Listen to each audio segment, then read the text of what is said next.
Well, we're here at the Huron County Museum's art exhibit of the work of Jack McLaren. John Wilson McLaren, otherwise known as Jack, was born in Scotland in August 1895. His family immigrated to Canada in 1908, where he attended briefly Runnymede Collegiate in Toronto, and then he returned to Scotland to study a fine arts degree at the University of Edinburgh. He returned to Canada in June 1914 on the eve of World War I. And during the First World War, in September 1915, he enlisted in the elite Princess Patricia's Canadian Light Infantry. He always said later in life that when most soldiers enlist, they have in their haversack their weapons, their kit, but he also, he said, carried his paintbrushes and a wig. And when he was in the Princess Patricia's Canadian Light Infantry, he was assigned to a sniper section.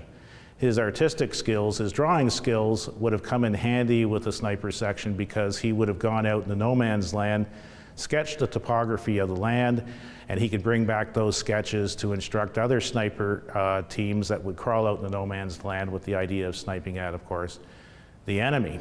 The Princess Patricia's Canadian Light comedy troupe was so popular, so famous, that in 1917, they did a Royal Command performance for His Majesty King George V at the Coliseum Theatre in London, England. By that time, their fame had grown so much that they were performing up and down the rear lines of the Canadian and British front. And they were a very popular troupe in the tradition of vaudeville and the British music hall. And their show was extremely well received by the troops, and many of them had been in battle just a few hours before. In late 1918, they amalgamated with another existing troupe, the Dumbbells, to form the Dumbbell Comedy Troupe. When the war ended in 1918, they were still so popular, and word had got about how great their show was, which mocked at the time Army life, things like kit inspections, sick parade, rations, long lines, anything they could do to mock Army life. It was so popular that it kind of transcended the military. And in 1919, when they came home and were demobilized, they embarked on a 34-city tour across Canada. And once again, on that tour, they were really, really well received. So well received that in 1921, they got their big break on Broadway, and they did an 8-week run of their famed vaudeville music hall show called Biff Bing Bang. It said that Irving Thalberg, the movie tycoon, had actually approached Jack McLaren to see if he'd be interested in doing a screen test, which he said he rebuffed because he didn't really know who this guy was. From a historian's perspective, this painting, it's of St. Martin's Cathedral, or what the soldiers would have known as the Ypres Cathedral, was his most, I think, his most historically significant work. It fittingly hangs in the local branch of the Royal Canadian Legion, and what it depicts, of course, is the desolate ruins of the Ypres Cathedral. Why this is so significant is, and it's taken at, the time of day is basically, it's a night scene, but the Ypres salient was incredibly significant for Canadians in the First World War. Canada's baptism of fire at the Second Battle of Ypres, where poison gas was used for the first time, was within sight of the ruins of this cathedral. Later at the Battle of Third Ypres, which we better know as Passchendaele, once again, this cathedral dominated the landscape behind the Canadians' lines. And Canadian soldiers who survived those great and terrible days would have recognized easily the ominous gloom and nighttime scene as they moved into the trenches. They would have passed this cathedral, and it evokes for that generation powerful feelings for those that survived the trenches. So a very historically significant painting. Getting on in life a little bit, we know that Jack McLaren, his huge passion was interacting with the group of 7 and members of the Arts and Letters Club. And one of the most really interesting stories that I really feel Jack McLaren has been not recognized for is in 1927, there was this famous exhibit really marked the beginning of what we refer to as the modern art movement in Canada. And a lot of that credit's given to the Group of Seven, of course. And it is true that they took a step away from traditional art, and they painted a lot of, what we could call abstract landscapes. But Bertram Brooker came along, and he did something completely off the wall. And at this famous exhibit in the Arts and Letters Club in 1927, he had all of these abstract pieces that he'd done, oil paintings of the sounds of music as he interpreted it. And they were all hidden behind curtains on the wall. And when everyone came into the building for an evening event, the curtains were dropped. And we're even, we have records of the Group of Seven members standing with their jaws open at this crazy art, as they called it. So they had themselves been criticized by the art community for going a bit abstract. And yet we have Bertram Brooker pushing the boundaries to the extremity. We know that Jack McLaren was absolutely an equal partner in this modern art movement. When McLaren first went into Sam McLaughlin's house, which he frequented at lunchtime weekly for many years, there was a whole bunch of traditional artists hanging on the walls in Sam McLaughlin's house, and McLaren said, "Oh, these are awful. You should really get works by the Group of Seven." And so Sam sort of acquiesced and said, "Okay, assemble a collection of these paintings for me. I'll come and have a look at them." So some weeks later, Sam McLaughlin drove into Toronto to Jack McLaren's place, and Jack McLaren had assembled 70 works from the Group of Seven, all laid out on his couches and the furniture throughout the house. And Sam McLaughlin said, "Oh, these are incredible," and bought the whole lot.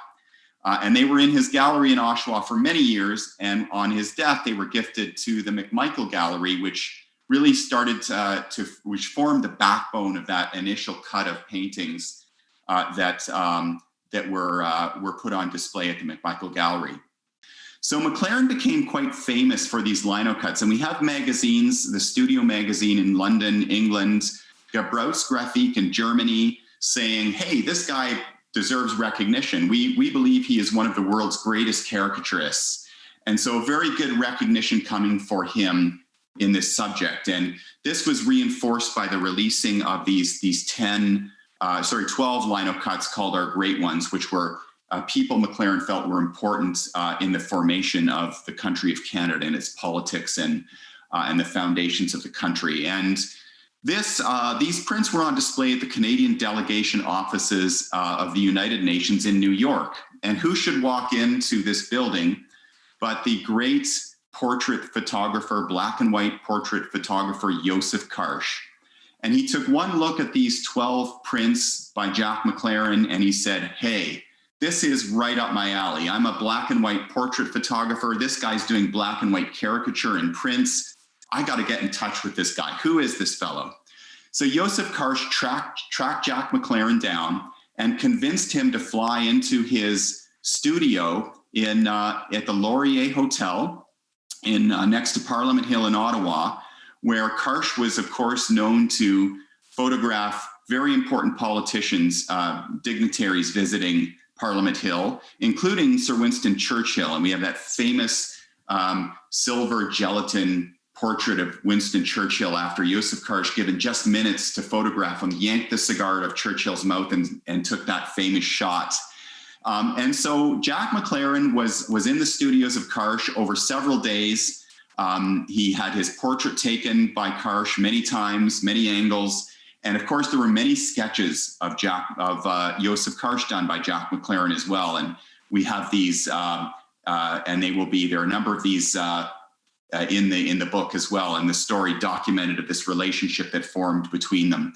So very exciting relationship developed there, and they were lifelong friends as well. And we know that Joseph Karsh was very proud to have a lino cut of Jack McLaren done. It hung on his studio wall all of his life. It was one of the first things he did when he walked into a studio was to show off the caricature done of him by Jack McLaren.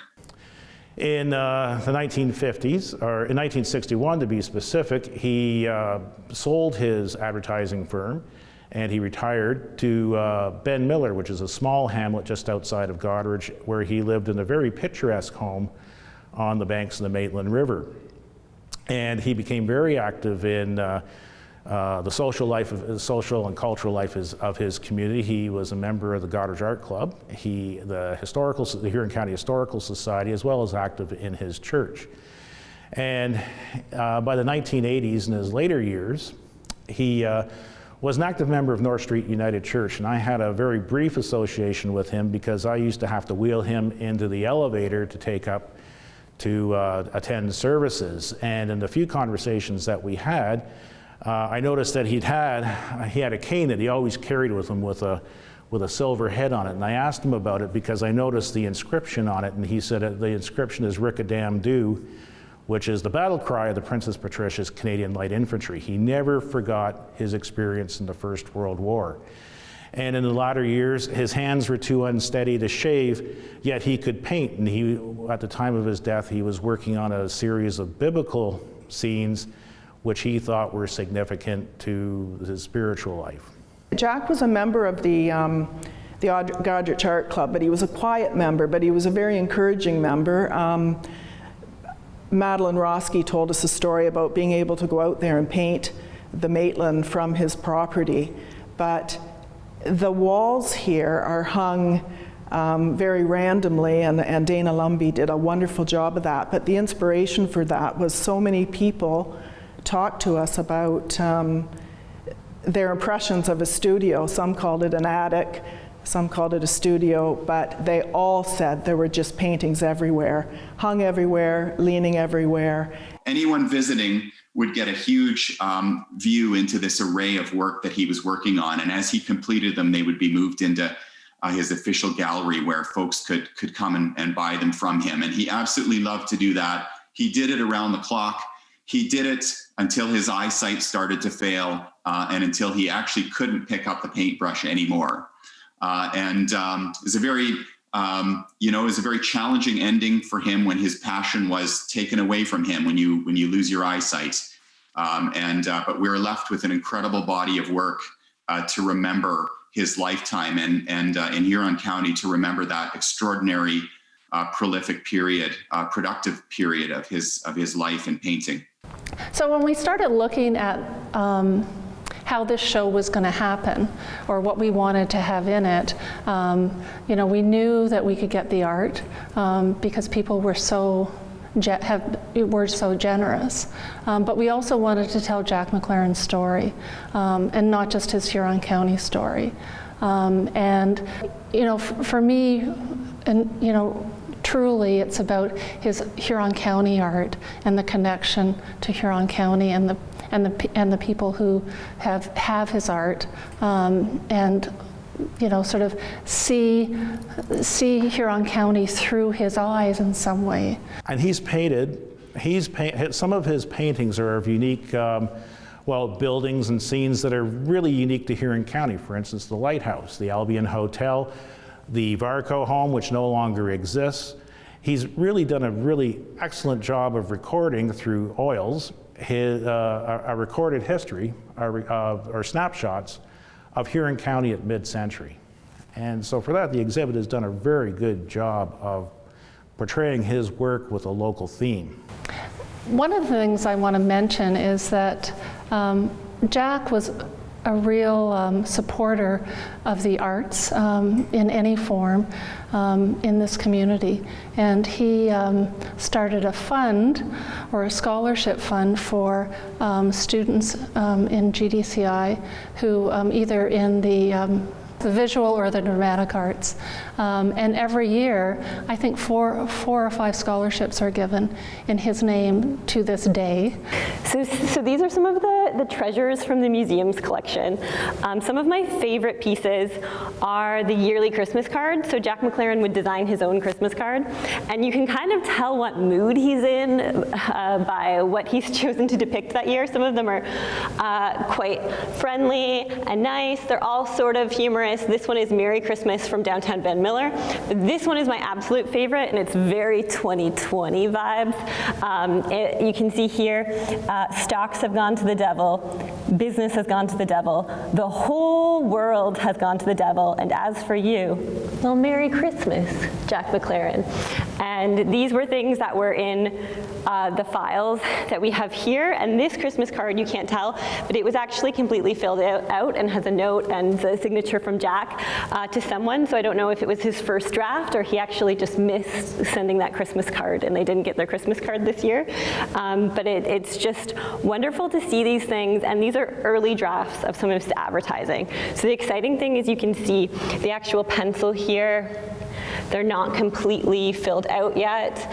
They're early drafts, and you can see how he would mock up a booklet for a client like London Life, who is an insurance provider. He would mock up a booklet, and you see his original drawings there, and then in the final product, they would put in the text. So you can see that this scan up here is a booklet that's finished, and this is what he was working on as a draft. And you can see some of these designs here. So it's super exciting to see his ads go through the different stages of design. And he had pretty high profile clients. Like we have London Life, Imperial Tobacco, Burke's, I think Simpsons as well, were clients of his. And in advertising, he obviously did print advertising like this, but he also did fun things like promotional games. So these are actually some board games that he designed to promote CPR Railways, actually. And there's a little note, I love this, on McLaren and Son Limited stationery to be given out to small children on the train and the CPR. So there's really just wonderful treasures here. And this is actually a Brophy studio photograph. So this was a photograph taken in Goderich of Ben Miller, and this was just amongst all of the other stuff. So this was obviously a photograph that he had of Ben Miller, which again speaks to how much he loved living there. So something else that Jack McLaren did in addition to painting, performing, advertising, is he also illustrated books. So I think the same summer that I was going through the boxes, I read Sarah Binks by Paul Hubert, and if you find the McClelland and Stewart copies of that was illustrated by Jack McLaren. He also illustrated The Flying Bull here. This is a book on the Canadian National Railways, and you can see that this is more in his sort of line-a-cut style, these two. And then this is a caricature of Banting, who I believe Sir Frederick Banting and Jack McLaren were friends as well. And so not only did he illustrate books, he also wrote Let's All Hate Toronto. And again, if you want to understand his sense of humor and how wonderful his illustrations and his caricatures were, then I would highly recommend that you check out Let's All Hate Toronto. And he lived in Toronto at the time, so he could get away with publishing a book called Let's All Hate Toronto. And he also remained involved in theater and the performing arts after he moved to Huron County. So this is actually a program for Stereoscope 67 presented by the Goderich Little Theatre. And as you can see, book, lyrics, and decor by Jack McLaren. So he was a multi-talented person for sure.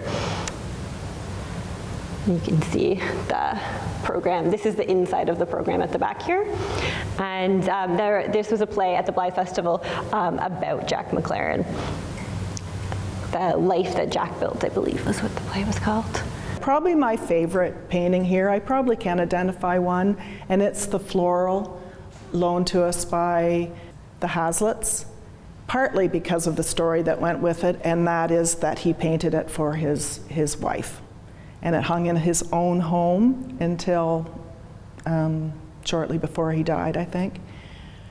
It also, to me, shows he was always learning. These paintings generally are from the latter part of his life, but he continued learning, I think, and that painting was painted in the style of the Dutch masters, which is kind of in left field to what we know about his Huron County years. Reflected light loaned to us by the Hindmarsh family is also one of my favorites. I think it looks three-dimensional almost, and it's really a great example of his love for snow, apparently. So yeah, those are probably I love them all, but And every one of them has a story and a meaning to the owners, and that makes them even more special to me when I look at them and remember those stories. The thing about the paintings that I own is that one is very much a Huron County scene, and the other is of a buggy and 2 kids in the back, which is a model for the Blythe Festival poster, which is just over here behind me, but it's not the same painting. And when you come to the show, you'll see that Jack often painted the same scene differently, especially around Huron County, so those are my 2 paintings. But that's really not why we wanted to, we didn't want to show off our paintings. We wanted to show off his work and his connection to the community. He retired here, and his presence, when he was in place, his presence was felt. The self-portrait of Jack, loaned to us by Doug Darnborough, I think is the only painted self-portrait that we've seen. There's caricatures of himself, certainly, but Doug and Jack were friends, and Jack wanted one of Doug's paintings, so they agreed to trade paintings, and that was the one. Actually, it was the second one Doug picked. The first painting that he chose was a painting of an Eaton store, but he couldn't have that one because it was being given to the Eaton's family, apparently. But this was his second choice. And Doug says it follows him, Jack's eyes follow him everywhere. And I think you can see that hanging in the gallery, that works. But it's a great painting too. So I think the first McLaren work that I saw was a painting here of beautiful winter and trees in Huron County, and it's called Snow Pattern, Bayfield. And it's loaned to us by the estate of Anne and Jack Leach. And I saw it in their home, and that image always stuck with me because the trees and the shadow just are so strong. And I sort of think I know where that bush is, but it's not in Bayfield. So this is the piece on canvas, and what I love about McLaren pieces, and I do think there's at least one piece on the wall there that someone actually found in a garage sale, which is astounding, but the one thing about McLaren pieces is they're pretty easy to identify because his signature is usually really prominent, and you can see that he would actually paint a different color, so his signature would really pop, and you know it's a McLaren piece. So this is the piece that's on canvas, and anyone who's been to Bayfield will recognize this as Main Street, and that's the building that's now the Bayfield Archives. And that's really, it's also amazing because so many of Jack's pieces in this exhibit are Huron County landscapes. You get a little then and now. So if you see a piece from your neck of the woods, we'd love to have you share a photograph of what that area looks like now. And then again, we have the Glut Hills Woolen Mill and Ben Miller. So Ben Miller specifically, obviously, because that's where Jack lived at the end of his life, was a really common subject matter that he painted a lot. And you can see his sort of love and appreciation for the landscape in all of these. And these are nice pictures to look at in October because they obviously show the oranges of the changing leaves, which is pretty. All the seasons are covered, I think, in the paintings as well. Yeah, as he got older, he became quite concerned with First Nations affairs, and you can see some examples of that in his work, and certainly remains very current today. And I think history lives on in his paintings and his written work and his photography and his advertising. But yes, there is a book about his life, and I hope that will contribute to this acknowledgement of his contributions. It is being released by Friesen Press. In fact, it went to print yesterday. It really takes a look at Jack McLaren from cradle to grave. It explores just about every possible piece of information I could find on him over the decade plus long it took me to put the book together. Of course, it wasn't a full-time effort with the family, but yes, it was a decade plus effort exploring right from his experiences at the Edinburgh College of Arts to his experiences in the Great War, some of the trauma he experienced in the war, of course, the founding of the Princess Pat's Comedy Company and the Dumbbells, his involvement on his return to Canada in the Arts and Letters Club and with the famous Group of Seven and others, his retirement ultimately to Ben Miller, where he died in 1988. And when we look at Jack McLaren's life, he did not receive the formal recognition that he deserved. We have a couple of certificates being handed out by Premier Bill Davis, one commending him for his significant contributions to the Ontario Society of Artists and a wealth of cultural inheritance that he left behind. We have another one that thanks him for having raised troop morale in the war. And really, when you look online for information about Jack McLaren, there is very, very little that you can find. And as I found very little over the years, and I hope that changes now with the book coming out. It's just a disservice to this incredible fellow.